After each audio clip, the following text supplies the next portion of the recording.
Bonjour à tous et bienvenue chez moi. Enfin plutôt chez Madame Fauché. Aujourd'hui, on pose nos valises chez cette grande dame qui prend un peu trop de place dans nos vies. Moi, c'est Laura, votre hôte sur ce podcast. Chaque semaine, on aborde le sujet de l'argent pour le mettre au service de vos ambitions et reprendre le pouvoir sur votre vie. Alors, prêt à sortir de la fauche ? Faisons le chemin ensemble, sans pression, pas à pas, comme à la maison. Vous êtes prêts ? C'est parti. Hello les amis, avant de commencer, je voulais vous souhaiter la bienvenue dans la colo de Madame Fauché. Et oui, pendant ce mois, j'ai décidé de vous inviter à passer notre été ensemble. C'est ma version de la colonie de vacances. Je vous ai préparé 5 épisodes par semaine, du lundi au vendredi jusqu'au 31 août. Alors, si vous m'écoutez à un autre moment de l'année, rassurez-vous, vous ne verrez pas la différence. Ces épisodes peuvent être consommés à chaque saison, sans modération. Vous savez, c'est comme cette ère de vacances que l'on apprécie se remémorer, même en plein hiver. On aime s'y replonger sans fin et ça nous fait toujours autant de bien. Alors, il ne me reste plus qu'à vous souhaiter une très bonne écoute, un magnifique été. J'espère que cette colo vous plaira. Et c'est parti pour l'épisode du jour. Hello à tous, j'espère que vous allez bien. On va démarrer dans ce nouvel épisode de la colo de Madame Fauché, mais juste avant ça, je voulais vous parler de la formation que j'ai créée, qui est gratuite et qui se fait en 7 jours. Donc si vous appréciez la colo de Madame Fauché, où on regarde des sujets différents chaque jour, où on vient regarder s'il y a des choses à travailler dans tel et tel domaine, vous allez peut-être vouloir travailler sur vos finances un peu plus, de façon un petit peu plus forte en venant travailler en profondeur votre relation avec l'argent. Alors, petit check, si vous avez du mal à y voir clair, si vous ne savez pas où aller, si vous ne savez pas forcément quels sont vos objectifs, si vous ne savez pas pourquoi vous voulez gagner de l'argent et que vous n'avez pas la possibilité chaque mois de mettre de côté ou du moins que vous avez l'impression que épargner c'est impossible pour vous, cette formation est faite pour vous. En 7 jours, on vient regarder quelles sont nos failles avec l'argent, on vient faire un point complet sur notre vision, nos objectifs et ensuite on vient travailler sur ce qu'il y a à travailler. L'objectif que j'ai moi avec cette formation, c'est que chaque personne qui la fasse puisse avoir rapidement, facilement et de façon très pratique une vision sur ce qu'elle veut faire avec son argent, comment le réaliser et quel est un bien meilleur lien avec l'argent, une bien meilleure relation avec l'argent. Donc en fait, c'est pour recommencer de zéro, tout mettre à plat et commencer sur de bonnes bases. Donc si c'est quelque chose qui vous intéresse, je vous invite à aller voir dans le lien dans la description pour télécharger gratuitement votre formation qui est Transformer vos finances en 7 jours. Ok, on va pouvoir démarrer sur l'épisode du jour. Alors aujourd'hui, j'ai voulu vous faire un épisode très simple. En fait, ça va être un petit peu comme une checklist de dire ok, est-ce que ça c'est validé chez moi ? Est-ce que ça c'est validé chez moi ? Est-ce que ça c'est validé chez moi ?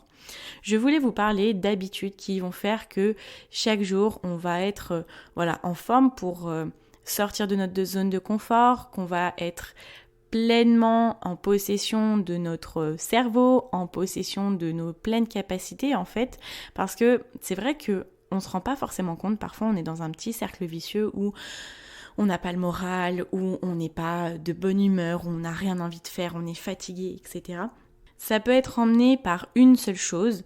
Si un jour on va se coucher tard, le lendemain on va pas avoir la motivation de faire quelque chose, du coup on va prendre une mauvaise décision sur quelque chose et ça va entraîner quelque chose d'un peu plus négatif.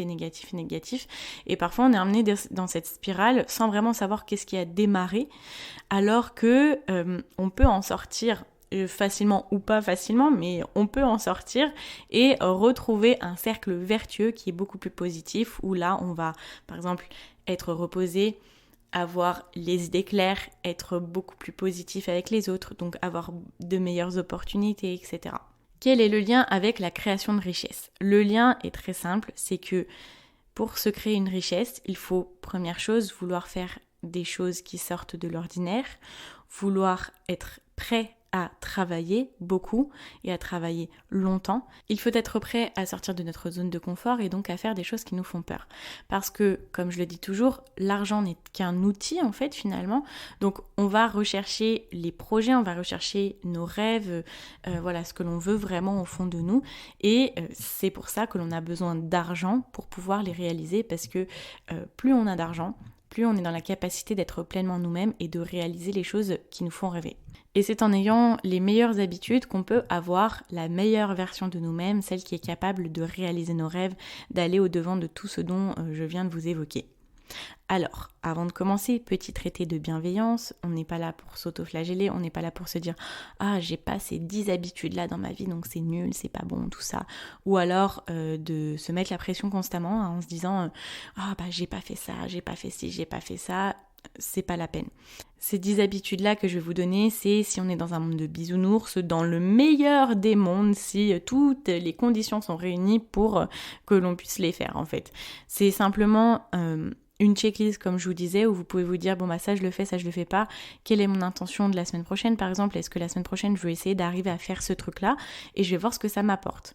Une habitude, ça met 21 jours à arriver, donc au départ quand on essaie de l'instaurer, oui ça fait mal, oui ça fait nous sortir de notre zone de confort, il y a parfois des sacrifices qui sont à faire, mais au bout de ces 21 jours-là, si on arrive à les tenir, ça sera rentré dans notre habitude. On est fait d'habitudes et je vous en ai parlé dans un épisode précédent, avoir des habitudes, ça nous permet d'être moins extrêmes dans notre vie, que ça soit dans l'extrémité très très positive ou l'extrémité très très négative. Quand on a une habitude, on essaye de s'y coller, on essaye de la garder et au moins on se dit bon bah ça c'est fait. Je peux dérailler dans toute ma journée avec de la phobie sociale, avec je sais pas une petite déprime, un coup de déprime dans l'après-midi, etc. Toutes ces petites choses qui font qu'on n'a pas forcément l'impression d'avancer, mais on a quand même ces habitudes que l'on garde et qu'on a faites, qu'on peut cocher à notre calendrier, à notre agenda. Certaines de ces habitudes que je vais vous évoquer peuvent parfois tomber sous le sens. Vous allez peut-être me dire « Non mais Laura, t'es sérieuse, tu nous dis ça ?» Oui, mais... Quand on y réfléchit bien, est-ce que ce sont des habitudes que l'on fait vraiment ou que l'on a vraiment essayé ?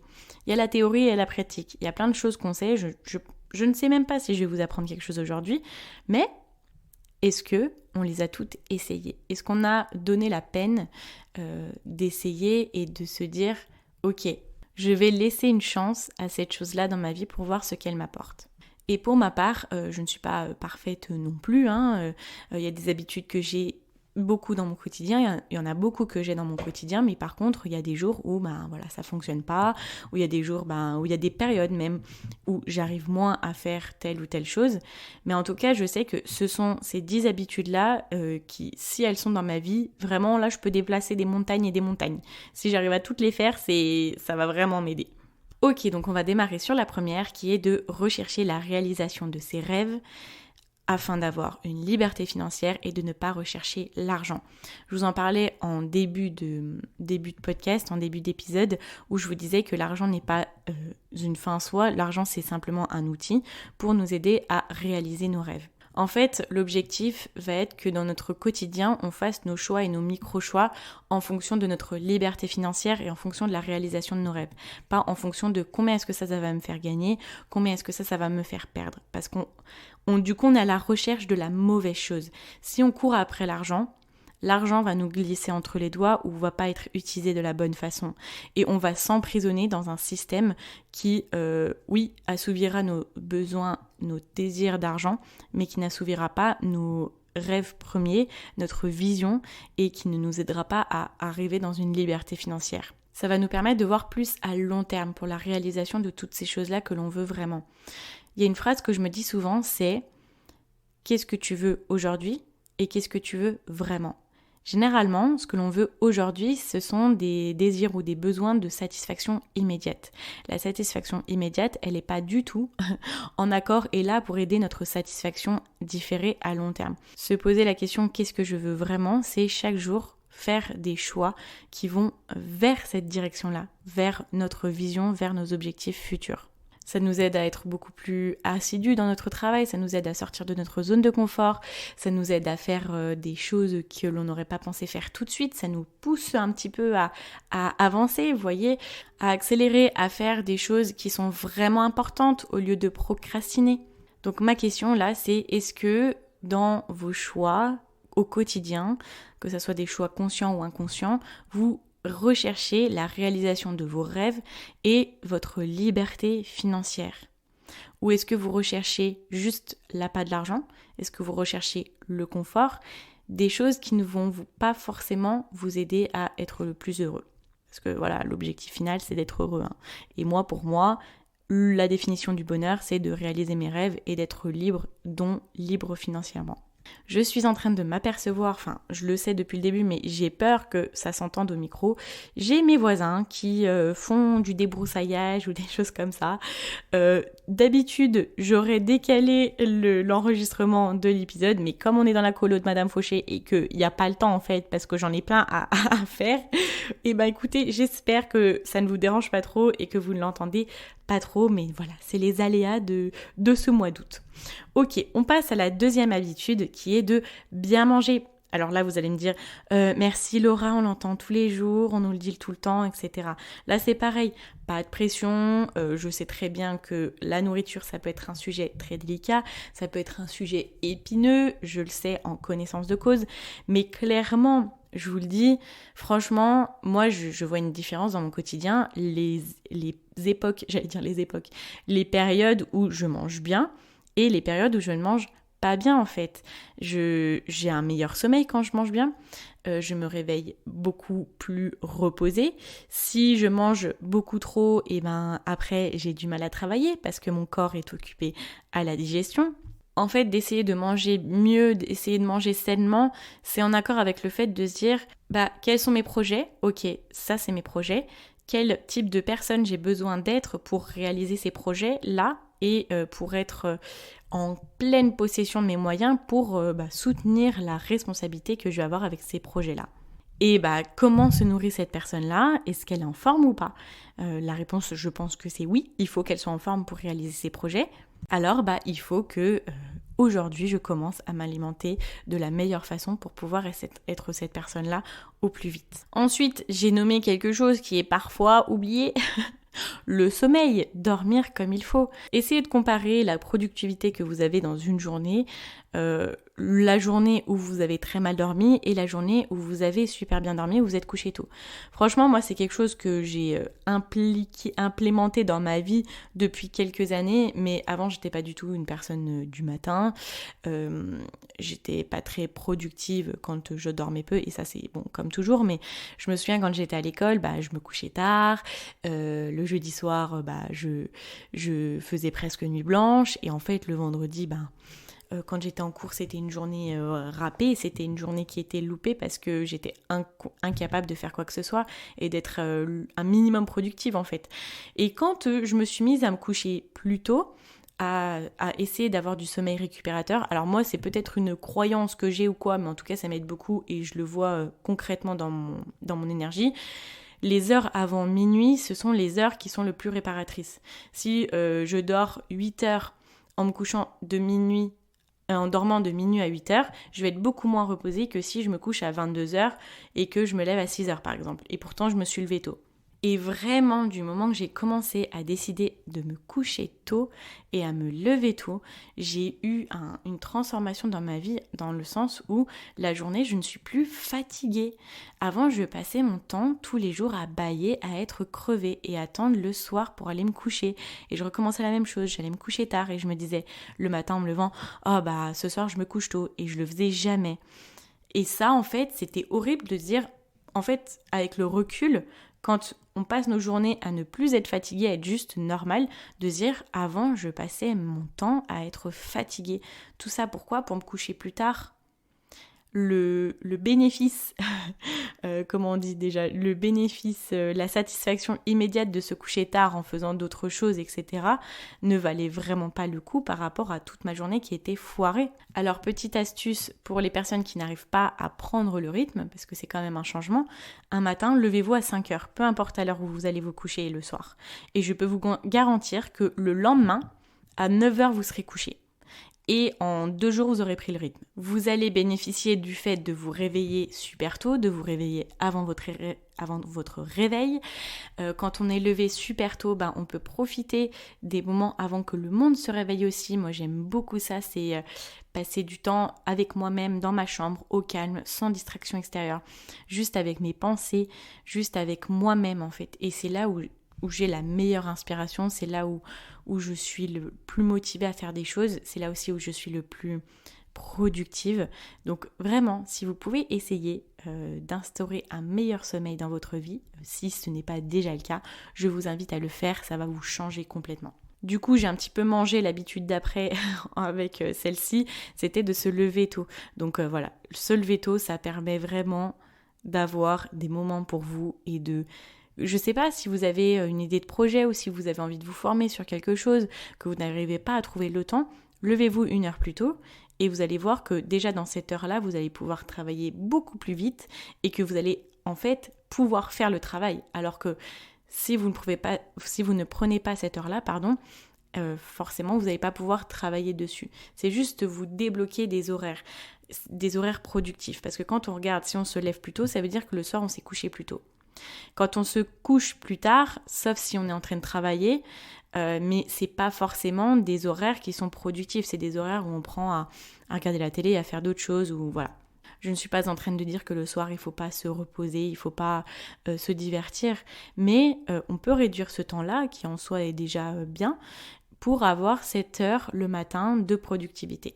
Ensuite, prochaine habitude, qui est aussi une habitude claire comme de l'eau de roche, et c'est le cas de le dire, oh là là, je vous fais des super blagues de ouf, on est sur un super niveau, c'est boire de l'eau. Boire de l'eau, c'est bien pour mieux assimiler, pour mieux détoxer, etc. Bon, vous voyez bien que je suis pas dans le domaine médical, mais bref, c'est bon pour la santé, on est d'accord. Mais réellement, boire de l'eau, ça permet de faire en sorte que votre cerveau commence à fonctionner. Je vous promets que moi, le matin, dès que je me mets à boire, j'ai l'impression que mon âme reprend possession de mon corps, vous voyez. Ça me réveille et j'ai les idées beaucoup plus claires. Ça permet aussi d'assimiler beaucoup plus vite les choses et de vraiment les assimiler. Ça, c'est quelque chose que j'ai commencé à comprendre quand j'ai fait mes séminaires de développement personnel. À chaque fois qu'on transformait des croyances, donc on faisait des transformations très très profondes en travaillant avec notre inconscient. Ça, j'en ai parlé dans un épisode où on parle des mouvements croisés pour intégrer des croyances à notre inconscient. Et à chaque transformation de croyance, on buvait de l'eau. Et c'était véridique, ça peut paraître bête, mais tu transformes une croyance, tu bois de l'eau. Ça t'aide à assimiler. Ça aide aussi à manger mieux parce que parfois on mélange un petit peu la faim et la soif. Donc franchement, si vous n'êtes pas des grands buveurs d'eau, je vais vous donner quelques petites astuces. La meilleure solution pour être hydraté, clairement, c'est juste de l'eau. De l'eau pure, simple et efficace. Après, il y a d'autres solutions aussi où, c'est beaucoup moins hydratant, mais c'est quand même toujours ça. Même si moi, j'essaye de prendre une meilleure part d'eau que de thé, parce que j'allais vous dire le thé aussi, il y a de l'eau au citron, etc. Mais voilà, la meilleure façon de s'hydrater, c'est quand même toujours l'eau. Après, voilà, je vous ai dit, vous pouvez utiliser des infusions, du thé, de l'eau citronnée. Et moi, ce qui m'aide beaucoup pour boire, c'est d'avoir une gourde en fait avec moi. Le matin, je la remplis. Donc c'est une gourde d'1 litre que j'ai pris. Alors aussi, j'ai mis des heures à la trouver parce que je voulais une gourde sans BPA, parce que quand c'est du plastique, il y a des particules de plastique, blablabla. Et en plus, surtout, si c'est une gourde que j'utilise tous les jours, vaut mieux qu'elle soit de bonne qualité. Donc ça, c'est pareil. J'ai décidé d'investir dans cette gourde-là. Et avec un opercule qui s'ouvre super vite. J'appuie sur un bouton, l'opercule s'ouvre, et en fait, juste le geste de boire de l'eau me prend à peu près une demi-seconde. Et ça n'a l'air de rien, mais ça aide beaucoup plus parce que je travaille, j'ai ma gourde avec moi, hop, je bois. Et tout le long, je vais boire. Et du moment que je commence à à boire, mon corps réclame vraiment et je me rends compte que j'ai vraiment soif. Alors que si on se dit, faut que j'aille me chercher un verre d'eau, il faut se lever, il faut aller il faut aller chercher le verre d'eau. Après, clairement, même si c'est un petit effort, c'est un effort beaucoup plus important que si on a notre gourde d'eau à côté. Voilà, une petite astuce. Ok, bon, là on sort du bien-être physique et on va arriver plus dans un état d'esprit où on va réfléchir en investissement et en argent. Alors, qu'est-ce que ça veut dire? Quand on parle de réfléchir en investissement, c'est de mieux réfléchir quand on va faire des dépenses, quand on va utiliser notre argent. Regardez comment on va utiliser notre argent.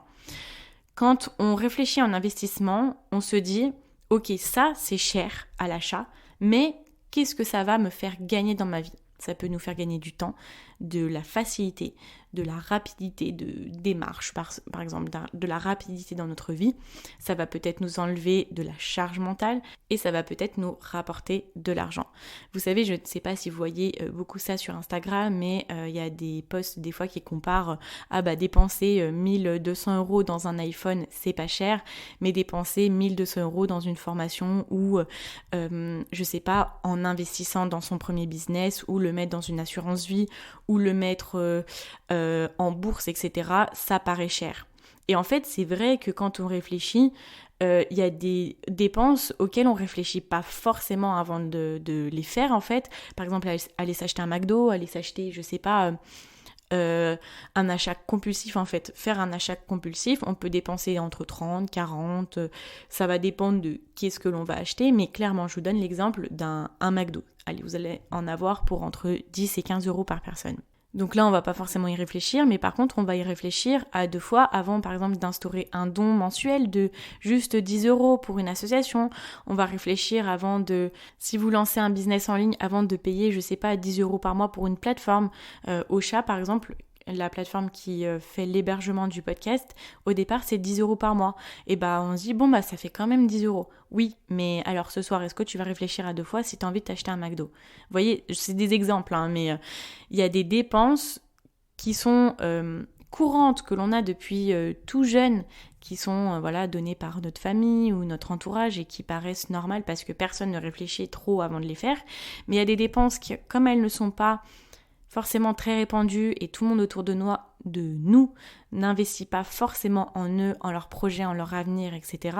Et c'est des dépenses sur lesquelles on va réfléchir beaucoup plus longtemps, alors qu'en soi, c'est la même somme.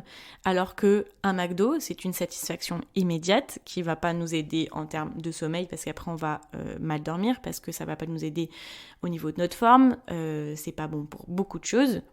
Alors qu'un investissement sur notre avenir, sur nos projets, ce n'est que bénéfique. Je veux pas diaboliser les achats de fast-food ou quoi. Je pense que c'est bien d'avoir juste un équilibre, à se dire ok, en fait, ce soir j'aurais pu m'acheter ça à 10 €, 15 €.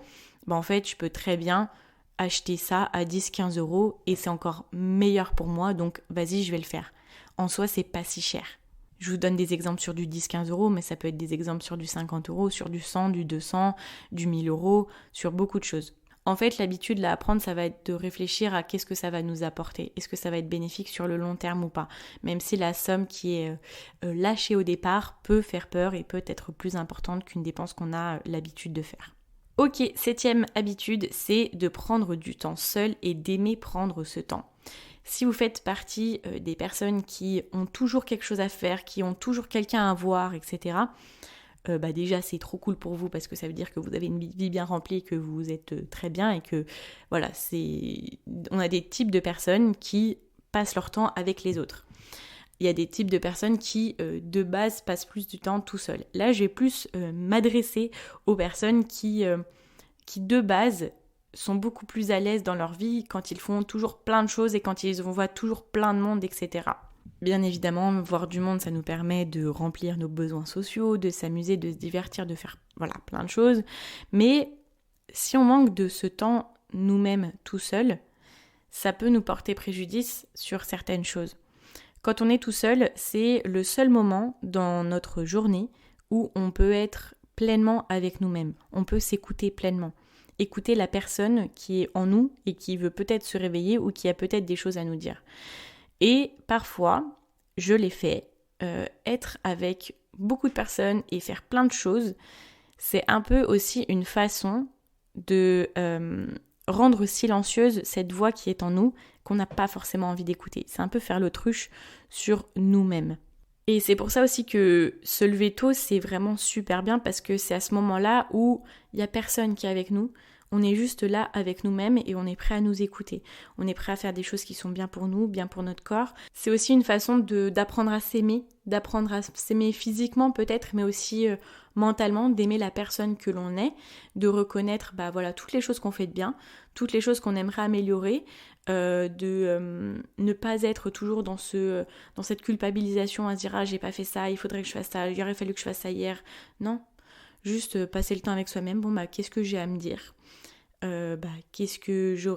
Pourquoi j'aurais à me remercier par exemple, pourquoi j'aurais à remercier les autres, remercier la vie, voilà. Moi vous savez, on arrive dans des moments très perso, mais c'est pas grave. Moi le soir toujours avant d'aller me coucher, je remercie la vie, je remercie pour des choses qui se sont passées dans la journée, je remercie pour la chance que j'ai d'avoir ça, d'avoir telle ou telle chose. Genre juste de passer ce moment avec soi et de se dire toute la journée je suis un peu dans le rush, je fais plein de choses. Et c'est là d'être dans ce moment de pleine conscience et de se rendre compte au moment T où on est dans notre vie. Est-ce qu'on est heureux, est-ce qu'on n'est pas heureux, et de se satisfaire déjà de ce que l'on a, d'aimer ce que l'on a. Je vous en parle souvent, c'est le sentiment d'avoir, de prendre le temps de sentir pleinement ce que l'on a physiquement, émotionnellement, avec les autres, etc. Et de se dire, je suis déjà riche de plein de choses en fait. Voilà, ça c'est un exemple de choses que l'on peut faire avec nous-mêmes. Mais voilà, je ne peux que vous encourager de prendre un peu plus de temps vous-même avec vous-même, seul. Ok, on arrive à la 8e habitude de savoir qui l'on est et pourquoi on fait les choses. Donc ça s'induit un petit peu de la dernière habitude. Savoir qui l'on est en fait, c'est de se dire, ok, je sais que là où je suis, c'est pas forcément la fin de mon objectif en fait. Je sais où sont mes objectifs, je sais que je n'y suis pas encore parce que je suis quelqu'un de très ambitieux, que j'ai de grands rêves, et je sais qu'aujourd'hui ce que je fais, ce que je mets en place, ça va m'aider pour mon mois de plus tard et ça va me permettre de me rapprocher chaque jour un peu plus de mes objectifs. Et donc au quotidien, on sait pourquoi on fait les choses. Parce que dans nos micro-choix, on fait les choses pour arriver à atteindre notre vision, notre mission. Et en fait, quand on sait ça, on est complètement à l'aise avec la personne que l'on est. Et en fait, du moment qu'on a ça, le jour où il va y avoir quelqu'un qui va arriver dans notre vie ou sur les réseaux sociaux, qui va venir un petit peu questionner ce qu'on fait, qui va venir un petit peu critiquer, donner son jugement, pas inopiné, mais je dirais non-requested, non voulu, non demandé. Quand ça va arriver dans votre vie, vous allez vous dire, oui, ok, de toute façon, il sait pas qui je suis, il sait pas où je suis, il sait pas où je veux aller, donc à la limite, je peux comprendre qu'il puisse dire ça, mais en aucun cas, ça remet en question, et en aucun cas, je me sens mal par rapport à ce qu'il dit, parce que je sais qu'il a faux, en fait. Je sais qu'il a faux dans ce qu'il dit. De toute façon, il me connaît pas, donc il ne sait pas. Je suis la seule personne qui sait exactement ma situation, qui sait tout ce que je viens de vous évoquer en fait. Donc voilà, je suis la seule personne qui ait le droit de venir revendiquer des choses sur moi-même. Bien évidemment, il faut être ouvert à la critique. Après, tout dépend de comment elle est formulée.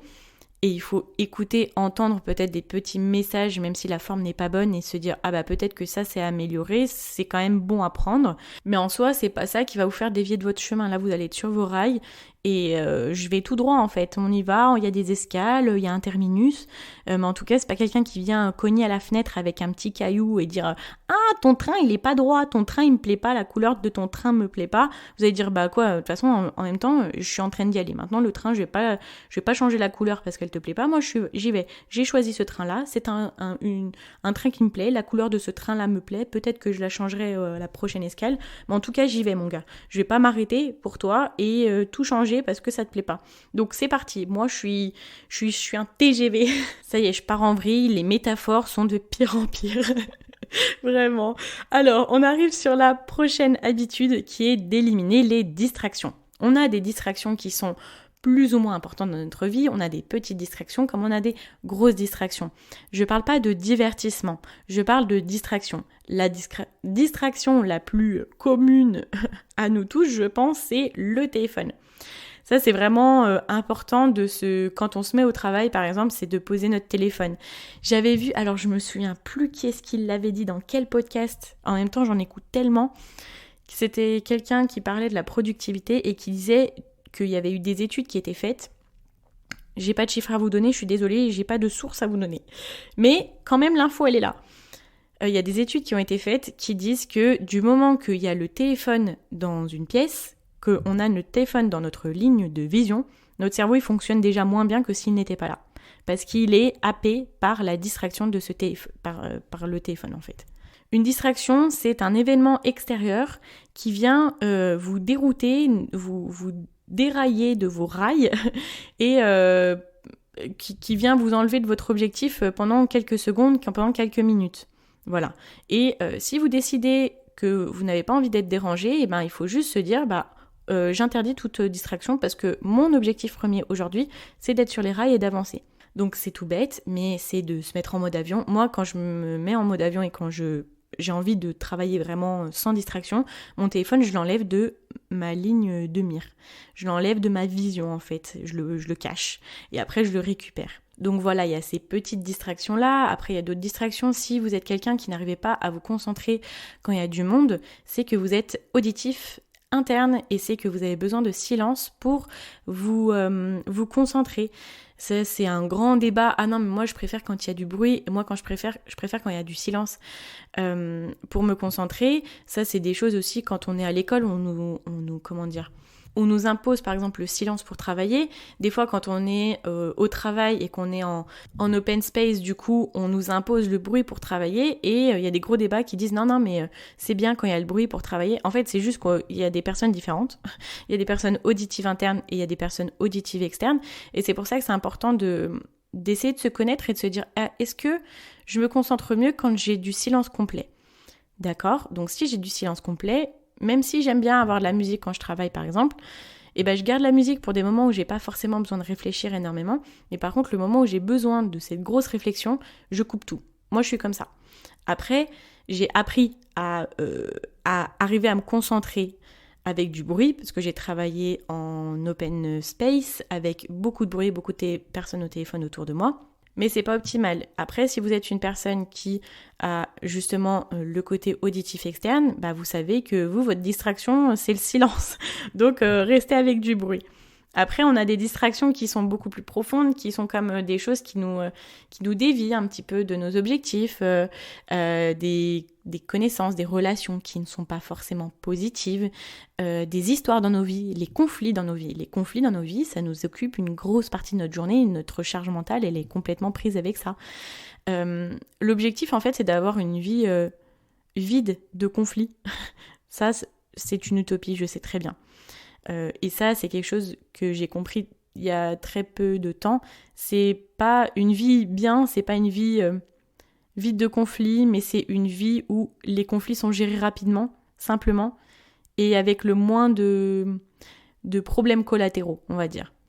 Donc, on veut tendre vers une vie sans conflit, et donc chaque jour, on va faire en sorte de les régler le plus vite possible. Vous voyez, ça c'est un exemple, mais je vous donne des exemples justement de grosses distractions qui font que parfois, là on peut dérailler. Et c'est des gros événements de notre vie, parfois des événements qui ne sont pas sous notre contrôle, et c'est pour ça que c'est compliqué parfois. La seule chose que je peux vous dire à ce niveau-là, quand il y a des choses qui nous arrivent dans notre quotidien qu'on ne peut pas contrôler, c'est de vous dire « Ok, ça m'arrive à moi. Alors, ça ne m'arrive pas à moi, ça m'arrive pour moi. Et du coup, maintenant, la différence que ça fera dans ma vie, c'est comment est-ce que je vais décider de rebondir face à ça, comment est-ce que je vais décider de réagir. Et là, c'est le moment charnier où vous avez deux voies.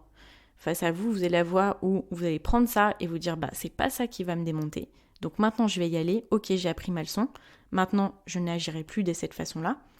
Avec les autres, avec d'autres situations, où vous avez la voie où vous allez vous dire c'est pas de ma faute, sans dire que c'est votre faute, hein, mais d'être dans ce process de victimisation, de culpabilisation, et de vous dire que tout, c'est toute la faute des autres, et que pauvre de vous, et que du coup, ça va pendant 1 mois et demi vous empêcher de faire quoi que ce soit dans votre vie, vous allez tomber dans un cercle vicieux, prendre des mauvaises habitudes, etc. Voilà. C'est peut-être dur, hein, mais je pense que c'est bien d'avoir cette autocritique, de se dire, ok, il y a des choses qui vont nous arriver, bien évidemment, il y a des choses extrêmes et très très dures pour lesquelles on n'y est pour rien. Mais c'est de se dire, ok, il y a toujours une leçon à retenir de ça. Par exemple, je vous donnais tout à l'heure l'exemple des conflits avec des personnes. Les conflits, ça vient de deux côtés, mais parce que on a été d'une façon avec une personne qui, on peut dire, hein, qui n'est pas bonne pour nous, qui peut être toxique, etc. C'est pas de notre faute. On ne peut pas contrôler comment est cette personne. Par contre, on peut contrôler la place que cette personne a dans notre vie, la place qu'on lui donne, la confiance qu'on lui donne. Vous voyez ? Des fois, on peut interagir avec des gens. Moi, j'ai interagi avec des gens et je vois tout de suite, très vite, je me dis, ok, cette personne-là, je peux avoir confiance en elle. Je ne peux pas avoir confiance en elle. Je sais que ça peut être une personne toxique sur certains aspects, mais voilà, elle est dans ma vie, dans cette partie-là, et que j'en suis très contente parce que je vois aussi les bons aspects de sa personnalité et que je l'apprécie quand même. Mais je lui laisse que cette place-là. Mais par contre, je ne vais pas lui faire confiance sur d'autres aspects de ma vie. Et voilà, et si par exemple je lui fais confiance sur un aspect et que je vois qu'en fait finalement je peux pas lui donner confiance, je vais pas me dire « Oh c'est toute sa faute, machin, etc. » Je vais juste dire « Ok, cette personne-là m'a juste enseigné un peu plus comment agir avec elle et la place qu'elle peut avoir dans ma vie, l'estime que je peux avoir d'elle, etc. » Et l'objectif en éliminant les distractions, pour résumer un petit peu toute cette partie où je vous ai donné beaucoup d'infos, c'est de vous dire « Ok, il y a quelque chose, il y a un élément extérieur qui m'arrive, comment je le gère au plus vite pour faire en sorte qu'il ne vienne pas me faire dérailler de mon chemin. » Et du coup, ça introduit aussi très bien la dernière habitude, qui est de prendre l'habitude d'avoir un entourage que l'on choisit, et que l'on choisit intentionnellement. Il y a des personnes des fois qui rentrent dans notre vie, on sait au fond de nous que, elles vont pas nous apporter grand chose et qu'elles risquent plus de nous apporter des contrariétés, mais ça peut être pour beaucoup de raisons, hein, parce que parfois on a le syndrome du sauveur, parce que c'est une personne qui a besoin d'être aidée, et que nous on est des personnes gentilles, et qu'on veut aider tout le monde, et qu'on sait qu'on peut l'aider, qu'on sait comment l'aider. Sauf que nous on va se vider en l'aidant, et qu'en soi ça va être une grosse distraction dans notre vie. Après il y a aussi des personnes qui ont des avis très tranchés sur certains aspects de la vie en général, et ces aspects-là c'est des aspects importants pour vous. Donc parfois vous allez peut-être vous inhiber et ne pas faire les choses en vous disant « Ouais mais qu'est-ce qu'il va penser de moi lui ? Parce que je l'apprécie et je veux pas que son opinion sur moi change, parce que je vais faire cette chose-là que je sais très bien qu'il n'apprécie pas. » L'objectif, c'est d'avoir un entourage, en fait, qui est là pour soi, et de savoir qui est là pour soi, et de se dire que on est bien seul, on est bien avec nous-mêmes, mais que les autres personnes autour de nous, c'est la cerise sur le gâteau, en fait. Parfois, on dit, avoir quelqu'un dans notre vie du côté amoureux, c'est la cerise sur le gâteau, mais aussi, il faut penser à notre entourage. Notre entourage, c'est notre cerise sur le gâteau. Et si à un moment donné on se rend compte que c'est plus des personnes qui sont bonnes pour nous, c'est pas grave, on enlève cette cerise sur le gâteau, après on en a plein d'autres, et on sera beaucoup mieux parce que notre gâteau il sera beaucoup mieux. Je vais pas vous faire une leçon sur le fait d'avoir des personnes dans notre entourage qui nous inspirent, des personnes dans notre entourage, on dit souvent oui, si tu es la personne la plus intelligente de la pièce, c'est que tu n'es pas dans la bonne pièce. Si tu es la personne qui a réalisé le plus de choses dans ton entourage, c'est que tu n'as pas le bon entourage, blablabla. Ça, c'est des choses qu'on voit beaucoup et je vais pas vous en reparler. Par contre, ce que je peux vous dire, c'est que vraiment, au quotidien, il faut faire des choix conscients sur les personnes qui rentrent dans notre entourage. Et vraiment de se poser la question de se dire, est-ce que cette personne-là, elle est bien pour moi ? Oui ou non. Ou alors de faire les choix conscients d'aller chercher ces personnes-là avec qui on veut être, que l'on veut côtoyer en fait. C'est de sortir un petit peu de notre zone de confort et de dire ok, j'aime toutes les personnes qui sont dans ma vie, mais il y a un domaine dans ma vie où je ne connais personne et que j'ai beaucoup envie de découvrir, et je vais aller chercher ces personnes-là. Alors, pour résumer ces 10 habitudes, c'est première chose, on va rechercher la réalisation de ses rêves et la liberté financière dans notre quotidien. Et pas l'argent, on ne court pas après l'argent. Deuxième chose, c'est de manger mieux. Troisième habitude, c'est de dormir de la meilleure façon, de se coucher tôt. Et 4e habitude, c'est de se lever tôt. 5e habitude, boire de l'eau. On dirait un podcast de l'OMS, s'il vous plaît, l'Organisation mondiale de la santé. S'il vous plaît, sponsorisez-moi. Ensuite, prochaine habitude, c'est de réfléchir en tant qu'investissement et pas de dépense. 7e habitude, c'est de prendre le temps seul et d'aimer prendre ce temps-là pour être avec nous-mêmes et apprendre à nous aimer. 8e habitude, c'est de savoir qui l'on est et pourquoi on fait ces choses. 9e habitude, c'est d'éliminer les distractions et d'essayer de faire en sorte qu'elles sortent le plus vite possible de notre vie. Et 10e habitude, c'est d'avoir un entourage que l'on choisit de façon consciente. Voilà, j'espère que cet épisode vous a plu. Encore une fois, j'avais prévu que ça soit un petit format et là, je suis encore à 40 minutes d'enregistrement, donc ce n'est pas un petit format. Bienvenue dans la tête de Madame Fauché. Je vous rappelle que ma formation gratuite pour transformer ses finances en 7 jours est toujours disponible. Vous pouvez retrouver le lien dans la description. J'ai été ravie d'être avec vous aujourd'hui. Encore une fois, si vous voulez me soutenir et si vous aimez la colo de Madame Fauché, je vous invite à mettre une note de 5 étoiles sur Apple Podcast. Bientôt, je vais commencer à partager les avis que je reçois parce que franchement, je reçois des avis qui me font vraiment chaud au cœur. Il y en a qui me font beaucoup rire aussi et voilà, bientôt j'en parlerai dans le podcast. Je pense que ça sera à la fin de la colo de Madame Fauché. Et puis, sinon, vous pouvez venir vous abonner sur la plateforme de votre choix. Donc, je vous dis à très vite pour un nouvel épisode de la colo de Madame Fauché. Et en attendant, n'oubliez pas que vos ambitions n'attendent pas. Ciao, ciao!